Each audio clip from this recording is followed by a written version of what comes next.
Anomia. Yo me he encontrado con personas que, así de entrada, al hablar de anarquismo, y quizá para concluir la conversación antes de haberse iniciado, vienen a decir que significaría una sociedad sin leyes, que eso es la anomia. Bien, efectivamente, anómico tiene el sentido de alegal, que por otra parte tampoco hay que confundir con ilegal, que sería contrario a la ley. Parece ser que la palabra anomia o anomía, como se escribe también en ocasiones, ausencia de ley, se forma por analogía con otras que intervienen en la misma formación originaria del griego. Es el caso de autonomía, ley propia, quizá el término más conocido, heteronomía, ley ajena, teonomía, ley divina, o eleuteronomía, ley de la libertad. El filósofo André Lalande considera dos usos del término anomia. Uno provendría del autor Jean-Marie Guillot y de su obra Esbozo de una moral sin obligación ni sanción, muy del gusto, por cierto, de los anarquistas que han ofrecido diversas ediciones. A este libro dedicaremos alguna reseña.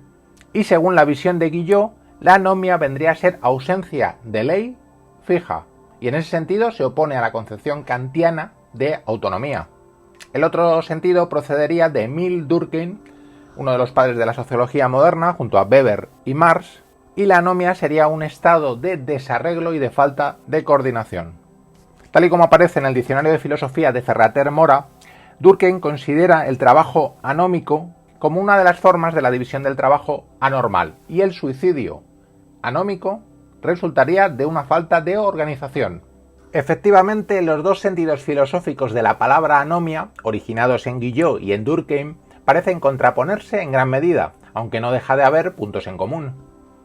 Guillot le da predominancia a los aspectos positivos de la anomia, la vinculó al pluralismo, a la libertad de elección, al dominio de la razón e incluso a la autonomía individual tal y como él la entendía, alejada, ya dijimos, de la categoría universal kantiana. Guillot era un indudable heredero del pensamiento de la Ilustración y creía en un progreso que liberara a los seres humanos de todo dogma y toda tradición.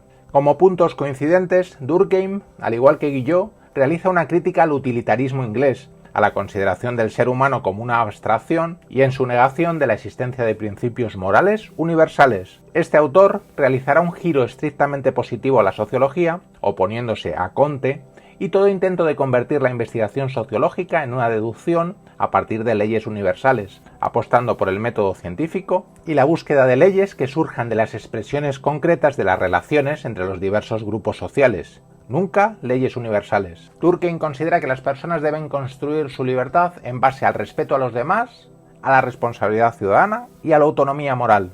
Da una importancia primordial a la educación para construir una sociedad de individuos responsables y asentar una moral respetuosa con derechos y deberes y desprendida definitivamente de la tradición y de todo vínculo con lo sobrenatural. Para Durkheim, la anomia vendría a ser un estado transitorio de inmadurez y de falta de concreción de leyes sustentadas en la solidaridad, la moralidad y el civismo. Consecuentemente, la meta es superar la anomia para ser responsable y definitivamente libre. Al parecer no era este autor tan entusiasta de lo benéfico de la pluralidad, como sí lo era Guillot y lo son los anarquistas. Pero podemos considerar su visión estrictamente científica, ojo, con todo lo criticable que puede ser eso, y tampoco tan alejada de la concepción libertaria. Dejaremos claro que el anarquismo no es ni ha sido ningún tipo de anomia, en el sentido más amplio del término. El anarquismo tiene sus reglas, su moralidad, y lo que propicia es la autonomía social e individual, con la complejidad que tiene dar un sentido definitivo a dichos conceptos, estrechamente vinculados a una libertad responsable y solidaria. El deseo de los libertarios o anarquistas ha sido siempre, muy al contrario de cualquier deseo de erradicar toda norma, asentar una correcta práctica social, unos buenos hábitos. Aunque no seamos demasiado amigos de frases lapidarias, la conocida sentencia «La anarquía es la más alta expresión del orden», atribuida a Reclus, lo dice todo en la cuestión del deseo de establecer una sociedad justa basada en normas propias, nunca en el sentido jurídico de leyes que emanen del Estado, ya que hablaríamos en tal caso de heteronomía.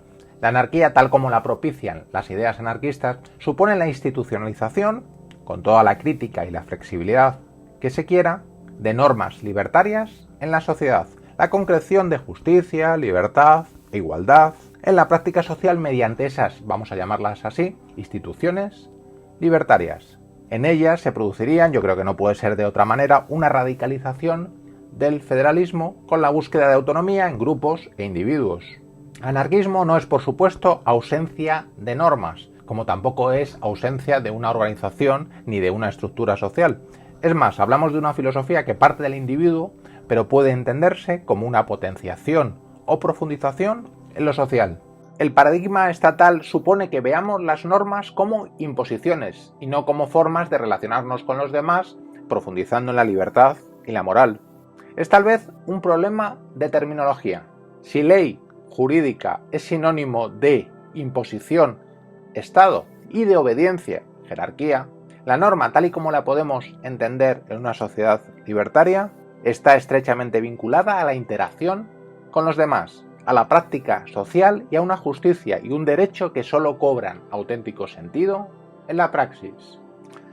Seguiremos indagando en todos estos conceptos. Hasta muy pronto.